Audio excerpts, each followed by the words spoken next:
outro encontro de oração para o dia 5 de fevereiro, que é uma quarta-feira também. 5 de fevereiro, quarta-feira, mais um encontro de oração, tempo de oração. E na última agora, quarta-feira, o assunto era petição. Na semana passada, na outra semana não era esse o assunto, mas nessa quarta-feira foi. E cada um pôde colocar sozinho diante de Deus algo seu, individual. E eu fico impressionado como Deus chancela. Sabe quando Deus carimba? Vocês estão entendendo o que eu estou falando? Sabe quando você ora por algo e 24 horas depois vem um carimbo de Deus? Acreditam nisso? Acreditam mesmo? E a ênfase tem sido sempre assim, que seja feita a vontade dEle. A vontade dEle. Na oração, um dos pontos mais importantes é orar conforme o coração de Deus, conforme a vontade de Deus. Muitas vezes não se sabe, não se entende, a gente compreende que nem todos os filhos de Deus conseguem ter o mesmo discernimento do Pai. Mas na medida que amadurecem, sim, vão tendo discernimento. E essa semana, depois da quarta-feira, coisas aconteceram na minha vida. É assim, impressionante. Eu não sei o desfecho ainda, mas eu sei que Deus vai ser glorificado. Tá? Eu sei que Deus vai ser glorificado. E no tempo e na hora certa, provavelmente eu compartilho com vocês, porque vocês são a minha família, né? E esses cânticos hoje, a respeito da pessoa de Deus, do Rei que Ele a gente ora para que isso realmente toque o seu coração. Que isso alcance o seu coração, que não seja só uma música bonita, mas que seja uma música que o Espírito de Deus use as palavras para visitar a igreja dEle, o povo dEle. E aqui é uma pequena célula do povo de Cristo nessa cidade. Aqui no bairro tem várias, na cidade tem várias, nesse país tem várias, e todos esparramados pelo planeta, pela face da terra.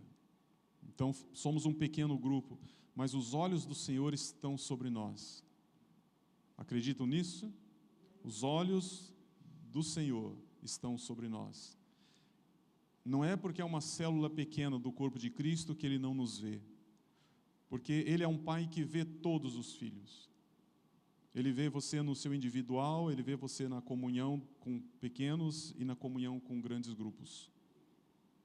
Ele não é um pai que se perde, Ele não é um pai que não sabe quantos filhos tem. Ele é um pai que conhece todos os seus filhos. Amém? Então, já temos tela ali. Então vamos lá. Isso aqui nós tratamos no primeiro dia de oração, na semana retrasada, porque hoje já é outra semana, né? Tratamos isso aqui no primeiro dia, eu não vou falar sobre isso agora. Tratamos isso aqui no segundo dia. No terceiro dia foi sobre compartilhamento. Tratamos isso aqui no quarto dia. E tratamos também outro assunto de perseverança.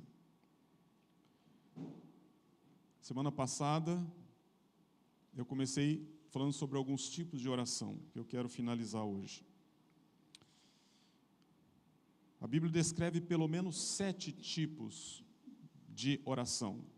Não são orações diferentes, tá? Tipos aqui conteúdos da oração.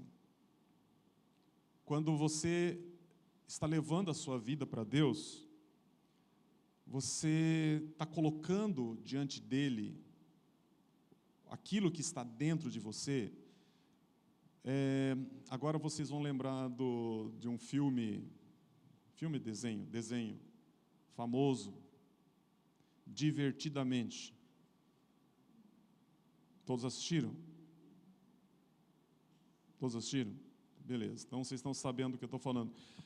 Quando aquele desenho, eu particularmente acho ele meio cansativo, assim, tem que pensar muito, né? E eu, quando assisto filme, eu não gosto de pensar.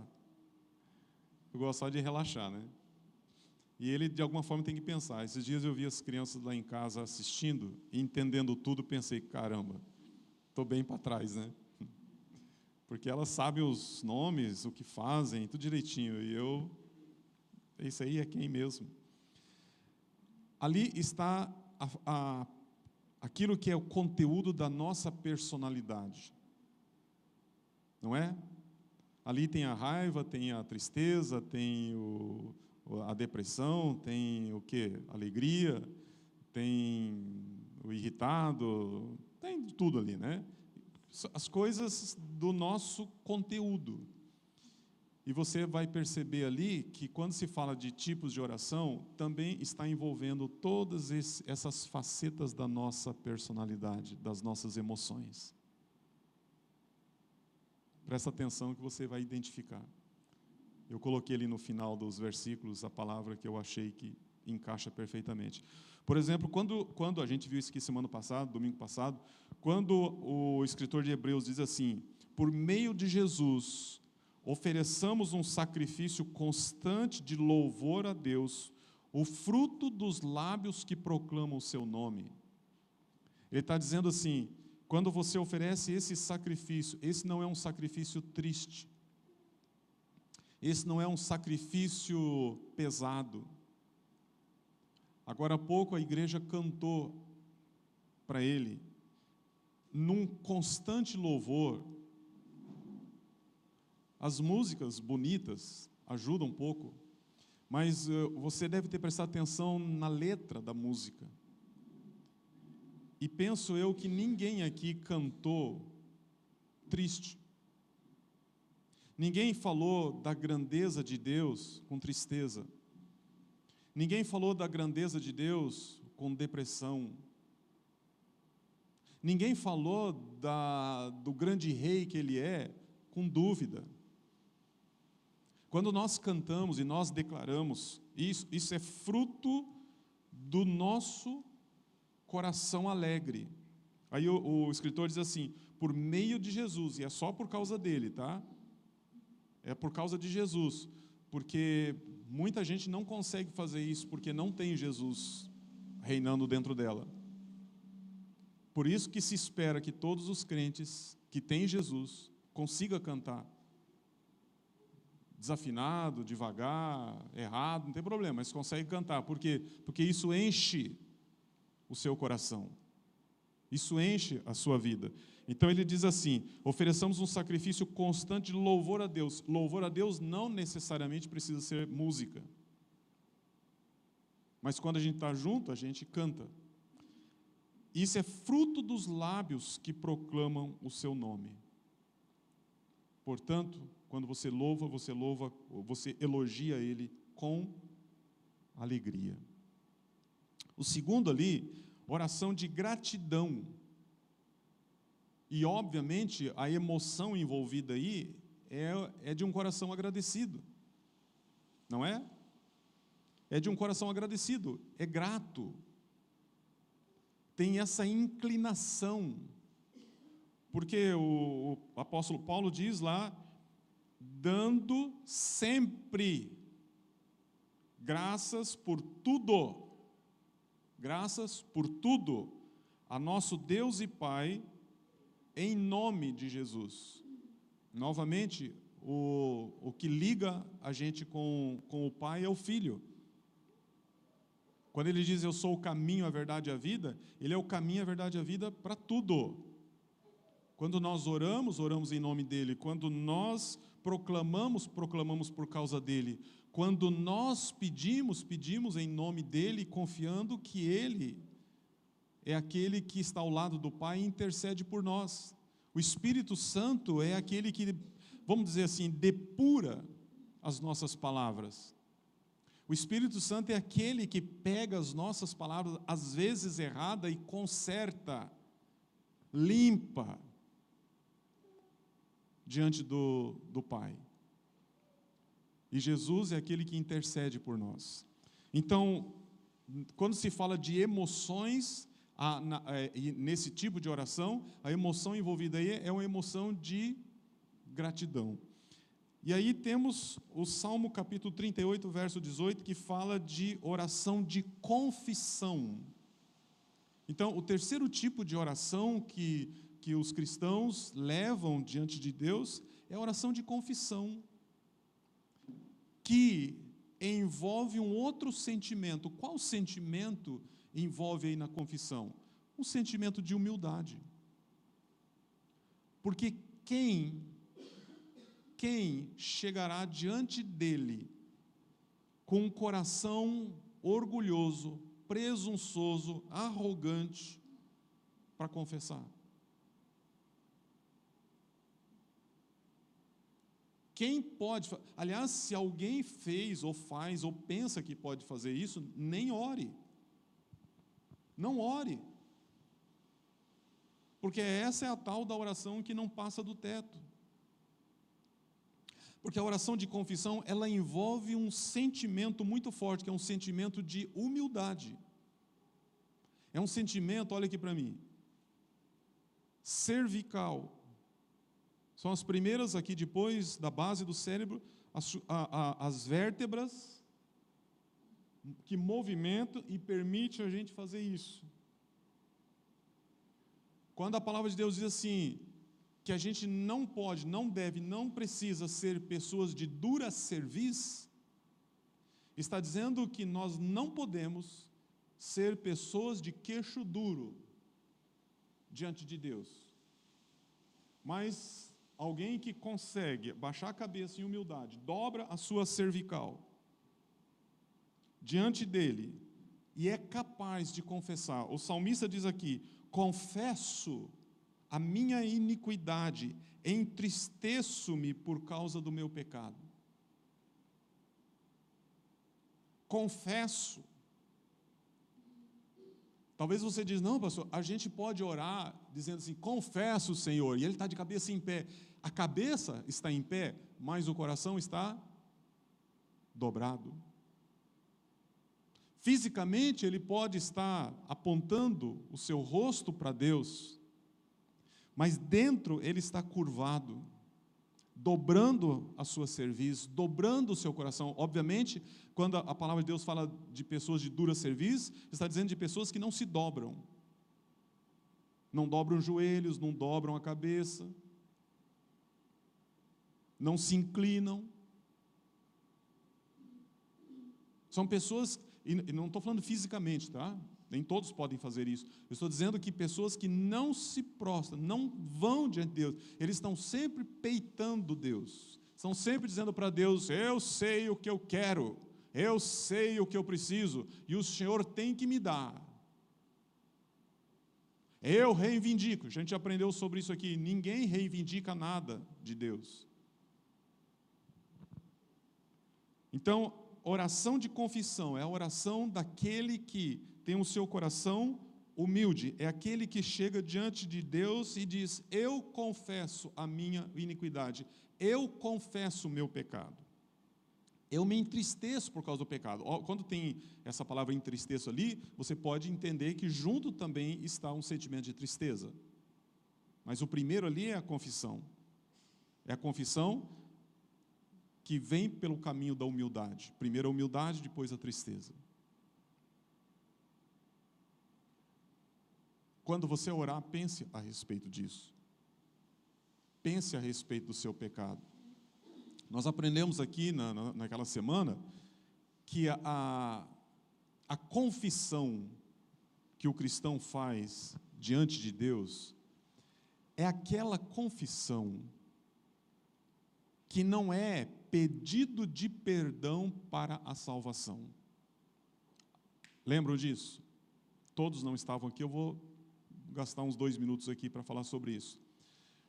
Ninguém, absolutamente ninguém, vai para o inferno por causa de pecado. Porque quando Jesus morreu, Ele perdoou todos os pecados dos homens. Ele expiou todo pecado. Aí você diz, então todos estamos salvos? Não. Mas Ele perdoou, mas todos não estão sendo salvos. Mas Ele perdoou, Ele expiou todos os pecados. Sim, Ele expiou todos os pecados. Mas nem todos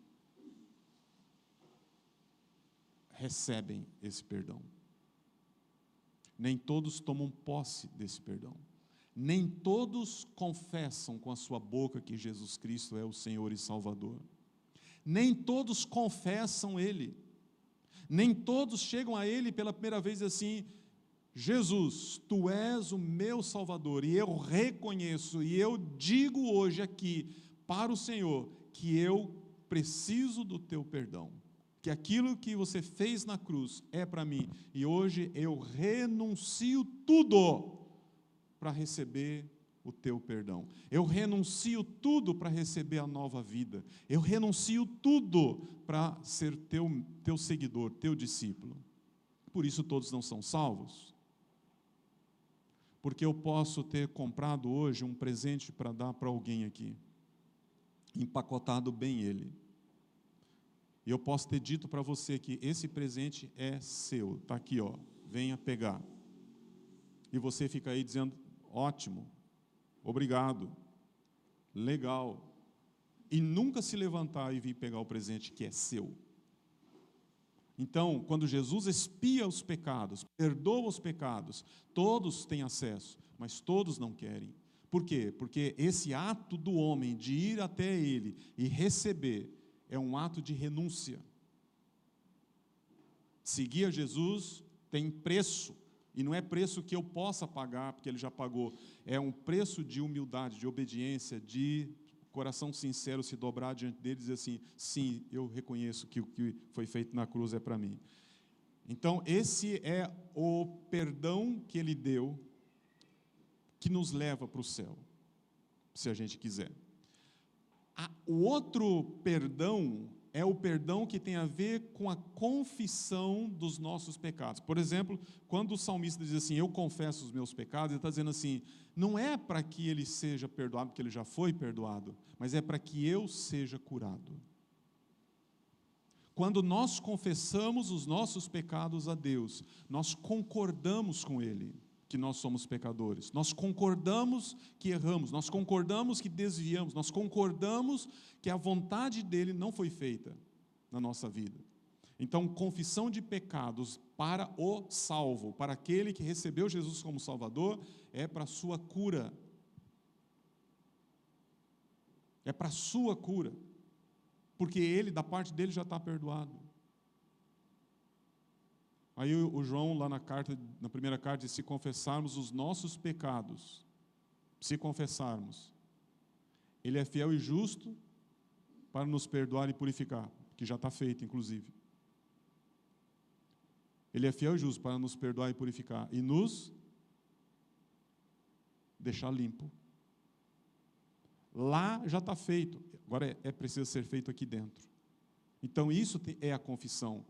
Quando oramos, veja, tipos de oração. Oração que você louva, oração que você agradece e oração que você confessa.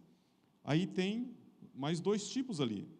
Oração de intercessão. Algumas vezes na oração você não está focado em si, você usa esse tempo para interceder. E quando intercede, a última palavra que está ali depois do versículo é compaixão. Compaixão também é sentimento, também é da nossa personalidade. Uns têm mais, outros têm menos. Uns têm mais sensibilidade, outros têm menos.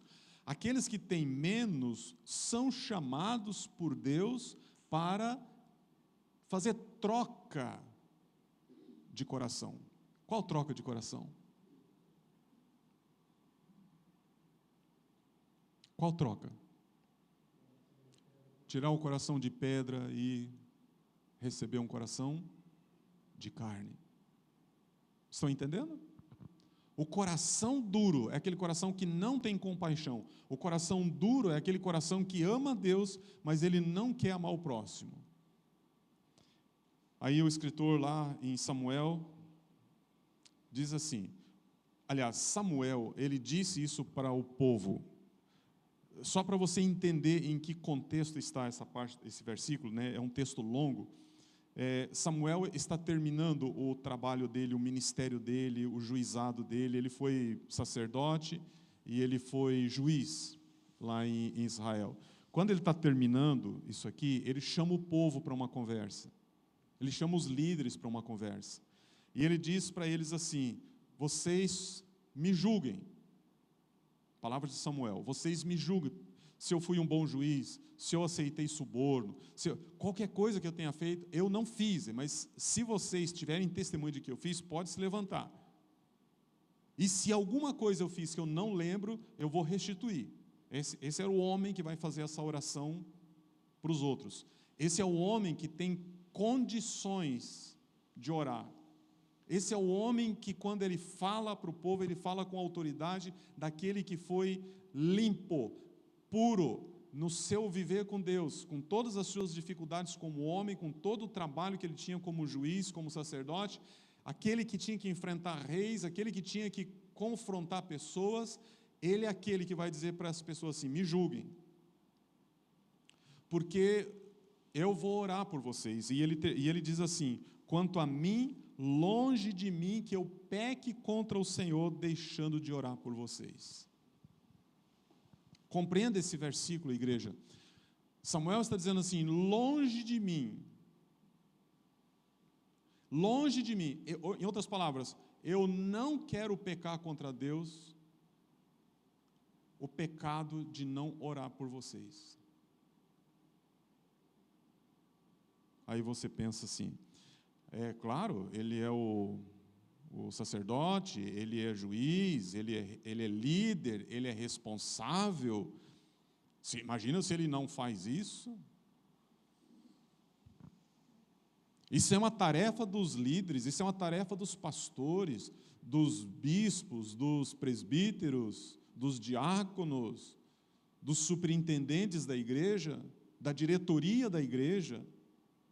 Isso é uma posição de responsabilidade dos mais velhos. Não.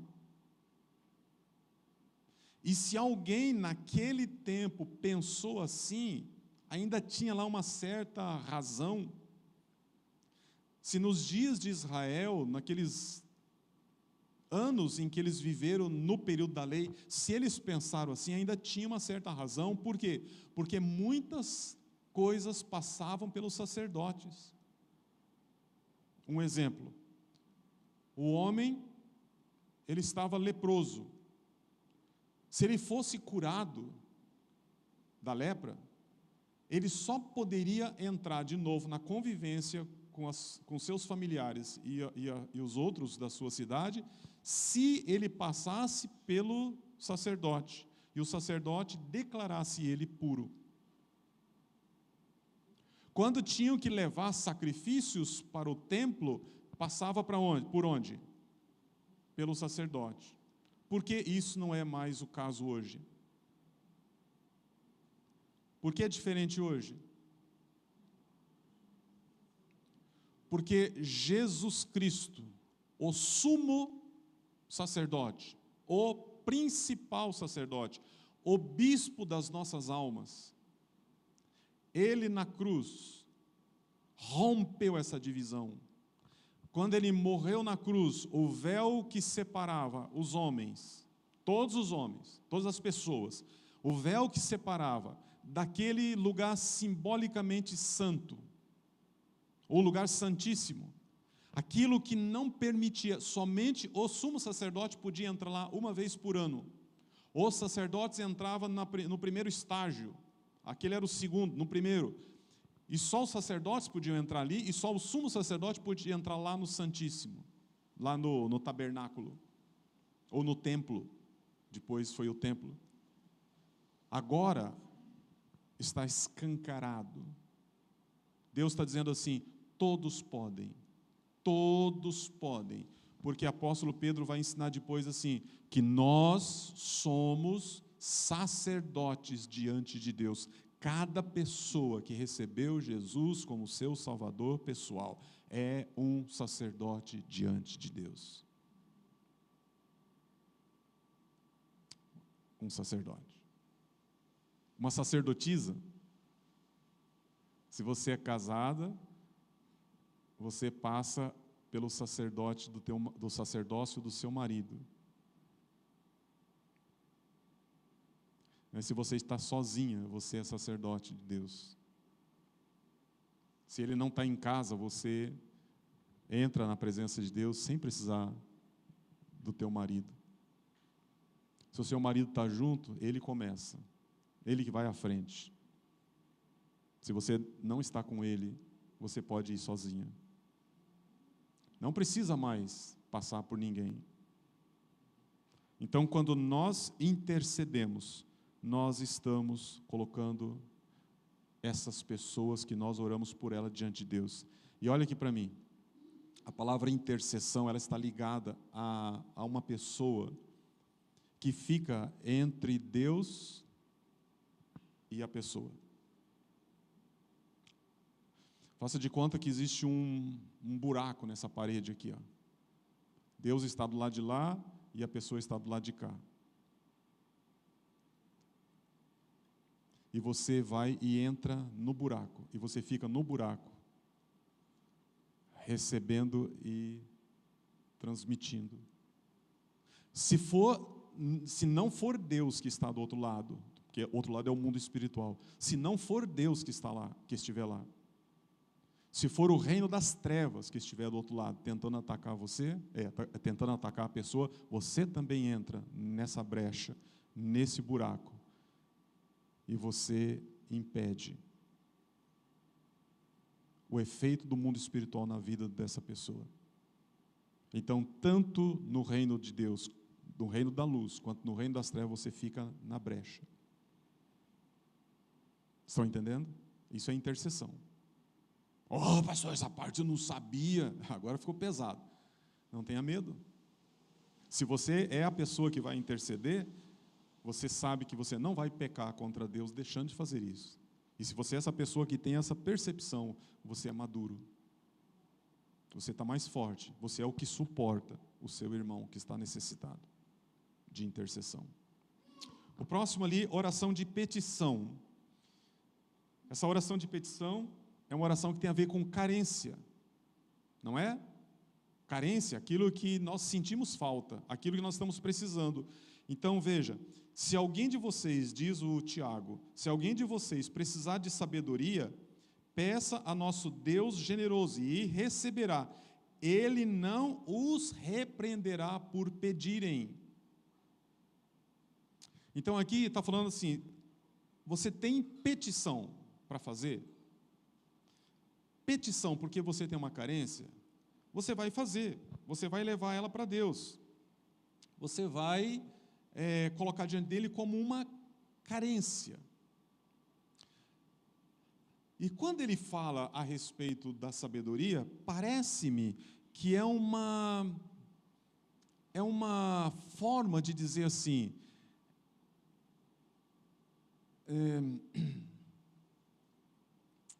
não sabe o que orar?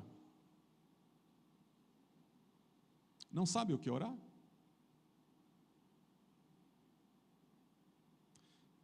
Tem uma história que eu acho que está na Bíblia essa, de um homem que ia fazer uma oração. E foi dito para ele assim, pede o que você quiser. E você vai ter. Ele foi para casa, fez uma lista de bastante coisas que ele queria. E daí ele chegou para Deus, está aqui a lista. Aí Deus pegou, olhou. Tá? Eu disse que você podia pedir, tá bom. E deu para ele aquela lista enorme. Foi isso? Como é que é o nome do homem? Como é que é o nome do homem? Salomão. O que tinha na lista? Uma coisa só: sabedoria. Aí Deus pensou assim, pegou a lista, olhou para ele assim: só isso? Foi assim que Deus respondeu a ele? Não. Como rei, ele podia pedir o que ele quisesse. E ele disse para Deus: eu quero sabedoria. E Deus disse: caramba, eu não sabia que você ia pedir isso. Deus ficou surpreso, o queixo de Deus caiu. E Deus disse: mas rapaz, não é que eu tinha pensado que você é um cara bem inteligente mesmo. Olha, você pediu a coisa certa.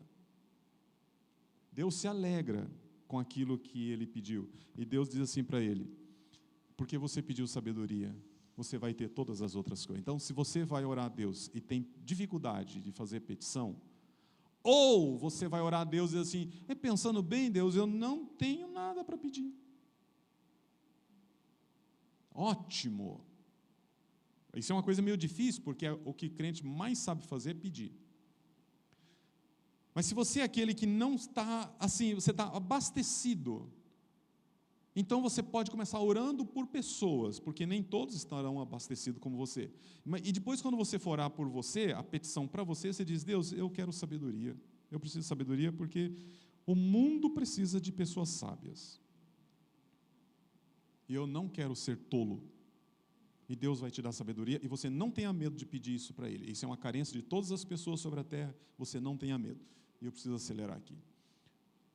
O sexto e sétimo. A sexta é a oração de súplica, oração de clamor, oração de pedido por socorro. Veja que ela é diferente da oração de petição. Aqui é a oração de quem está num outro sentimento, que é um sentimento de medo. Lá no capítulo 77 de Salmos, no primeiro versículo, o salmista, ali é um salmo de clamor, tá? Assim como o Salmo 38. O salmista, ele começa: clamo a Deus por socorro, clamo a Deus que me escute. Clamo por socorro.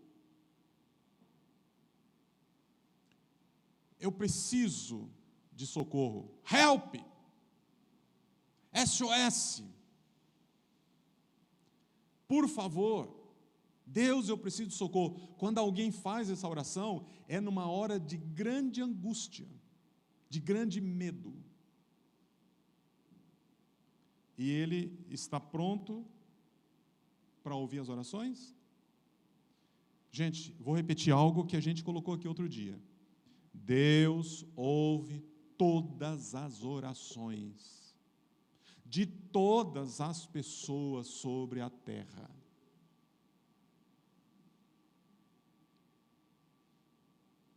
Vou repetir. Deus ouve todas as orações de todas as pessoas sobre a terra.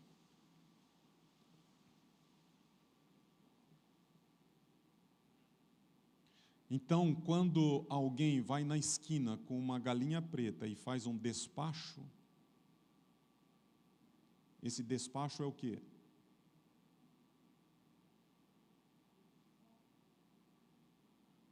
O despacho é uma oferta. O despacho é uma oração. O despacho é uma forma de dizer para um Deus, com D minúsculo, é uma forma de dizer assim: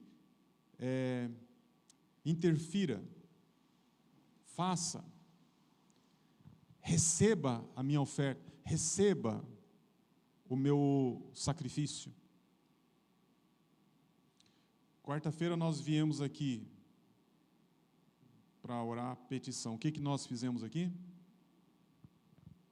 Despacho. Nós despachamos oração. Nós mandamos orações para o céu. Então Deus ouve as orações feitas no lugar certo, no lugar errado. Deus ouve as orações certas. Deus ouve as orações erradas. Deus vê, Deus contempla todas as orações, inclusive daqueles que estão orando para deuses errados, deuses falsos, deuses que não existem, deuses que enganam. Aí você diz assim, tá, que legal, pelo menos eu orei para o Deus certo. Sim, você orou ao Deus certo. Ele orou ao Deus errado. Você fez sacrifício ao Deus certo, ele fez sacrifício ao Deus errado. E quando é que você vai falar para ele que ele está errado? Quando é que você vai falar para ele que Deus viu a oração que ele fez para um outro Deus? Quando é que você vai dizer para ele que Jesus já perdoou ele? Quando é que você vai dizer para ele que a salvação está disponível para ele? Quando é que você vai dizer para ele que ele tem um pai, que ele está procurando um pai? Compreende isso? Então Deus vê e ouve todas as orações. Ele responde a dos filhos. E aqueles que estão fazendo são pessoas crentes também, no Deus errado, fazendo de forma errada, fazendo sem compreensão, fazendo às vezes sem humildade, fazendo oração sem querer conhecer a verdade. Porque talvez você vá tentar mostrar e dizer, não quero, eu tenho a minha religião, porque um dia um desgraçado ensinou ele que a religião é o caminho para Deus. Lá no passado, lá na antiguidade, alguém enfiou na cabeça dele que a sua religião é que leva a Deus. Alguém ouviu mensagem do diabo, acreditou nela, morreu nela, só que antes de morrer nela, transmitiu para o outro, que acreditou nela, que morreu nela, e que antes de morrer, transmitiu para o outro. Aí vira uma tradição, vira uma crença, onde se diz, eu vou para o céu por causa da minha religião, da minha fé, às vezes o termo usado. E alguém vai precisar continuar dizendo para ela assim, não é pela religião, não é pela tradição, não é pela cultura que você tem, você precisa conhecer o papai. Você precisa conhecer o verdadeiro. E para isso acontecer, as pessoas só vão ouvir você se primeiro ela conhecer a sua vida.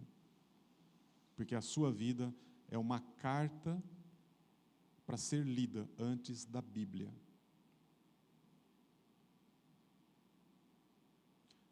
Antes de tentar enfiar o Evangelho de João na pessoa, deixa ela ler a sua vida. E para finalizar, tristeza, que é a oração de choro, é a oração de lamento. É a oração daquele que se derrama diante de Deus. E ele, como diz ali o salmista, derramo diante dele o meu lamento e a ele apresento a minha angústia. É aquele, para você diferenciar um do outro aqui, da súplica e da petição, é aquele que não usa palavras. Você já orou assim? Você já orou uma oração sem palavras? Acho que, pela cara de vocês, nem sabe do que eu estou falando. A oração de quem derreteu-se diante de Deus, derramou-se diante de Deus, é a oração que não tem boca, é a oração que não tem língua, é a oração que só tem gemido.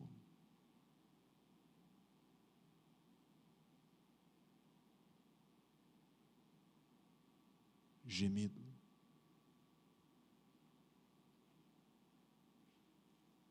Você já orou assim? É a oração daquele que está derretendo diante de Deus como um pote de sorvete debaixo de um sol de 40 graus. É a oração daquele que não busca palavras, não busca termos, ele só se coloca ali triste. Mas pastor, por que uma pessoa chegaria nesse ponto? Ele está triste, ele está angustiado. E a razão dele estar triste, estar angustiado, é porque há uma coisa aqui bem interessante. É a vida dele colocada diante da luz de Deus.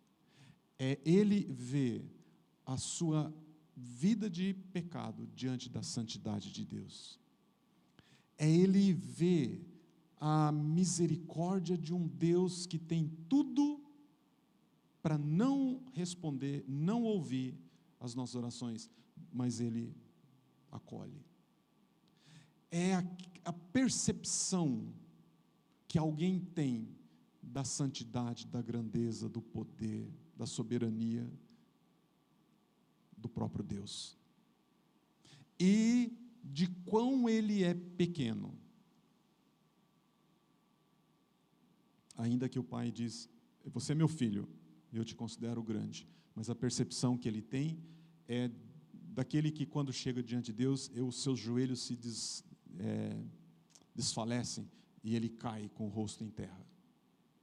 E isso sempre vai ser, porque há um contraste entre a santidade de Deus e a nossa vida de pecado. Não é a vida de pecado no sentido de que a gente está pecando para provocar isso diante de Deus.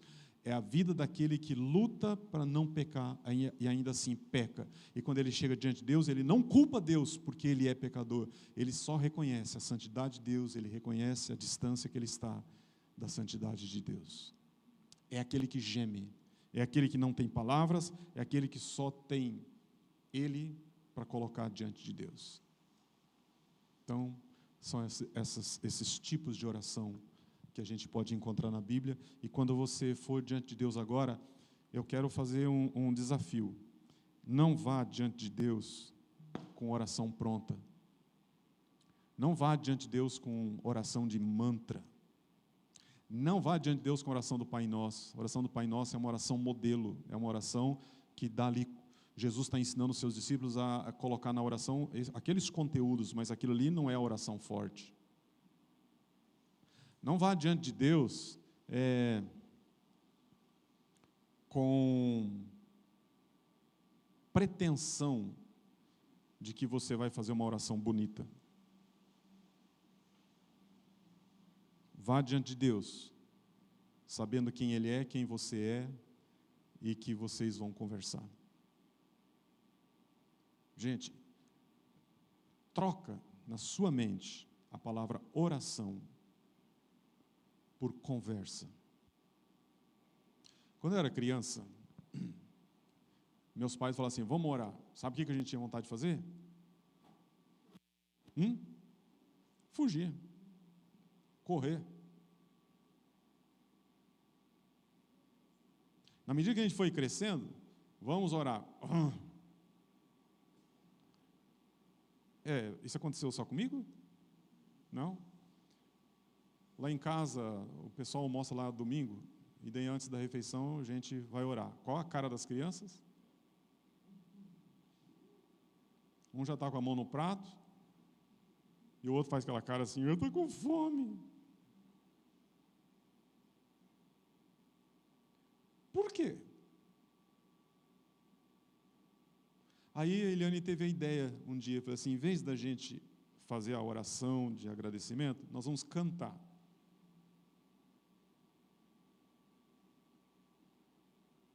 Canta.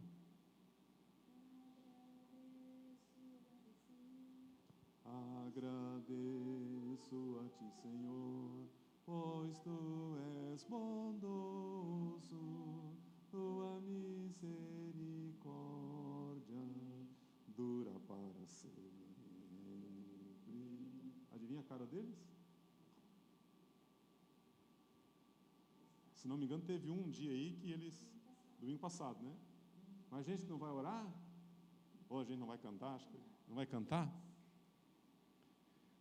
Se a palavra oração, ela colou em você como uma coisa,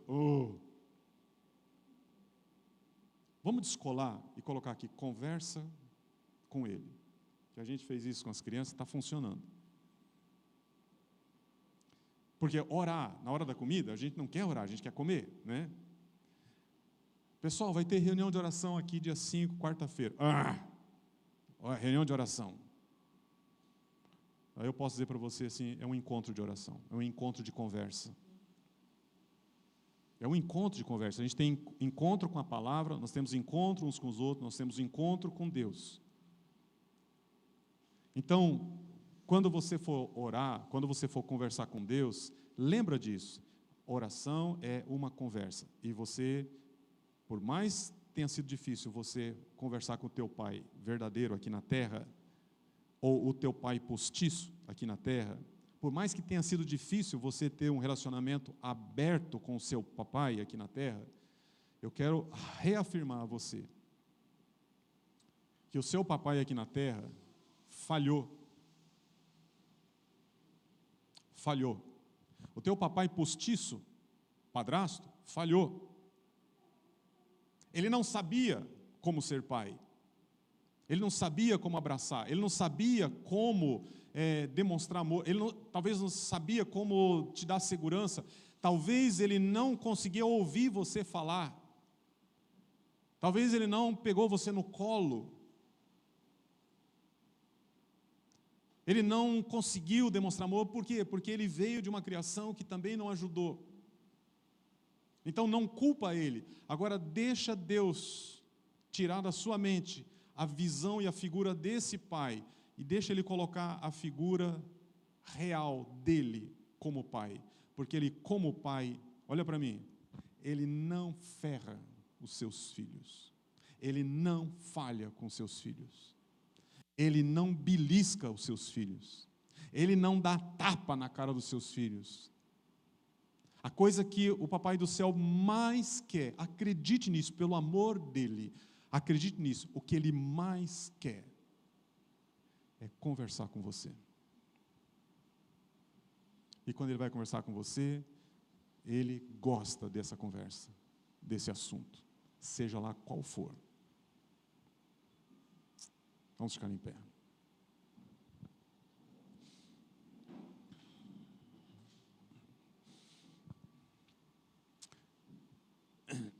Quero agradecer vocês que estão aqui com a gente hoje.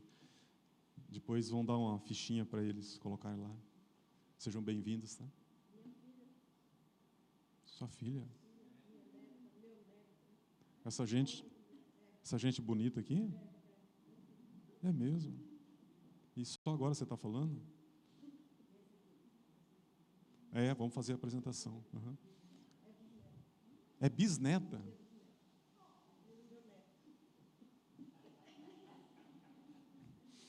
Vamos fazer uma oração. Deus, obrigado por esta manhã. Obrigado pela vida dos meus irmãos. Obrigado pela família do Senhor reunida aqui. Obrigado pela graça do Senhor sobre nós. Queremos pedir que o Espírito Santo de Deus grave todas essas palavras em nosso coração. Queremos que o Espírito de Deus grave tudo que a gente aprendeu aqui nesses dias, para que a nossa vida de oração seja uma vida leve, gostosa, preciosa, para que a nossa vida de oração se transforme numa vida de conversa contigo. Eu oro para que nós aqui, aqueles que não puderam estar aqui nesses dias, que possa ter uma visão diferente de um relacionamento com o Pai. Assim nós oramos, nós te pedimos e agradecemos em nome de Jesus. Amém. Então eu vou pedir agora... Eu vou tirar isso aqui da frente. Vou pedir para vocês virem aqui. Pode vir. Ana também pode vir. Pode vir vocês.